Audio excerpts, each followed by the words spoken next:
सभी को जय मसीह की। मैं आशा करती हूँ आप सभी बहुत ही अच्छे होंगे, खुश होंगे, प्रभु में आनंदित होंगे।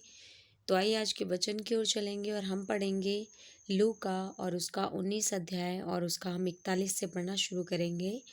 पहले हम हेडिंग पढ़ेंगे, लिखा है यरूशलेम के लिए विलाप। देखिए, प्रभु यीशु मसीह जो थे वो यरूशलेम के लिए विलाप कर रहे थे और उन्होंने जब यरूशलेम को देखा तो उन्होंने क्या कहा। और देखिए, यरूशलेम जैसा कि हम सभी जानते हैं कि यरूशलेम से परमेश्वर बहुत ही प्रेम करते थे, क्योंकि परमेश्वर का वो चुना हुआ नगर था जिससे परमेश्वर बहुत प्रेम करते थे। और आज हम सभी परमेश्वर के चुने हुए लोग हैं।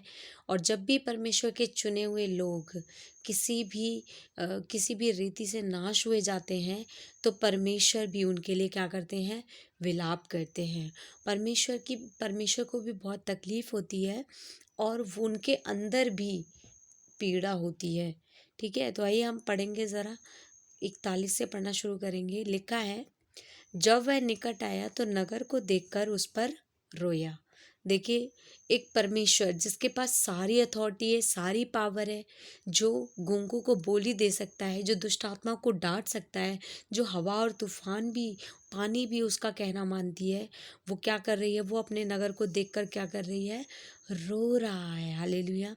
देखिए, वो परमेश्वर जिसके पास सारी शक्ति है, सारी अथॉरिटी, सारी पावर होने के बावजूद भी वो क्या कर रहा है, यरूशलेम के लिए रो रहा है। इट मीन्स परमेश्वर अपने लोगों को नाश हुए देखता है तो वो उनके लिए रोता है, क्योंकि परमेश्वर ने सारी अथॉरिटी, सारी पावर जो है वो लोगों को भी दी है, हम लोगों को भी दी है, और हमारे पास भी चॉइस करने का भी पूरा परमेश्वर ने हमको अथॉरिटी दिया है। मतलब हमारे पास परमेश्वर ने पूरा अधिकार दिया है कि हम अपनी मर्जी से किसी को भी स्वीकार कर सकते हैं, हम अपनी देवी देवता किसी को भी मान सकते हैं। लेकिन ज़रूरत है कि हम सच्चे परमेश्वर को जानें, कि जिस परमेश्वर ने अपने पुत्र को भी हमारे लिए ना रख छोड़ा, वो परमेश्वर हमसे कितना प्रेम करते हैं, और उस परमेश्वर का अनुग्रह और उसकी दया हमारे लिए कितनी बड़ी और अद्भुत है। हालेलुया।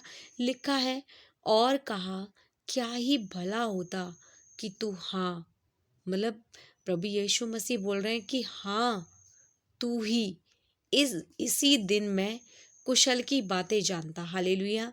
देखिए, परमेश्वर इस चीज को सुन करके बड़े परेशान है कि मैं, मतलब यरूशलेम जो है उस नगर को देखता हूँ तो उसमें क्या है, बहुत सारे ऐसे काम हो रहे हैं जो कि परमेश्वर के नज़र में गलत हैं।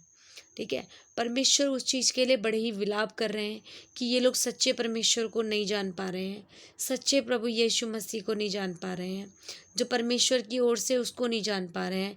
ये लोग अपने ही रीति रिवाज के लिए लड़ते हैं आपस में। ठीक है, इनके अंदर प्रेम नहीं है।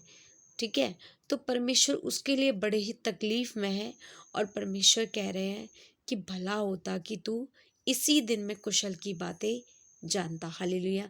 प्रभु यीशु मसीह ने बहुत लोगों को सिखाया, बहुत बताया, उनको परमेश्वर के राज्य के बारे में बताया, और मैं किसकी ओर से आया हूँ ये भी बताया। लेकिन जो फरीसी थे, जो सदूकी थे, जो परमेश्वर के बड़े बड़े दास थे, उन लोगों ने प्रभु यीशु मसीह को नहीं जाना। इसलिए प्रभु यीशु मसीह को रोना आया, वो तकलीफ से भर गए, वो रोते हुए उस शहर की तरफ देखने लगे और कहने लगे कि हाँ, अगर काश ऐसा होता कि तू ये सारी बातें जानता, इन्हीं दिनों में तू जान जाता। लेकिन परमेश्वर यीशु मसीह कह रहे हैं, परंतु अब वे तेरी आंखों से छिप गई हैं। मतलब देखिए कि वो चीज़ें सारी क्या हैं, वो उनको दिखना बंद हो गई हैं।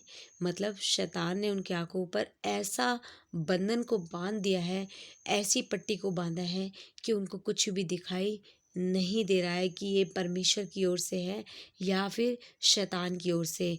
वो प्रभु यीशु मसीह के ऊपर दोष लगाते कि ये तो चोर है, और पता नहीं उसको क्या क्या बोलते कि तो दुष्ट आत्माओं की सहायता से दुष्ट आत्मा को निकालता है। मतलब उसके ऊपर, यीशु मसीह के ऊपर कितने दोष लगाए उन लोगों ने। ठीक है, और किसी भी तरीके से उसके ऊपर दोष लगाने का मौका ढूंढते थे, यहाँ तक कि उसके ऊपर पथराव करने का भी अवसर ढूंढते थे। तो उन लोगों ने प्रभु यीशु मसीह को बिल्कुल भी नहीं जाना।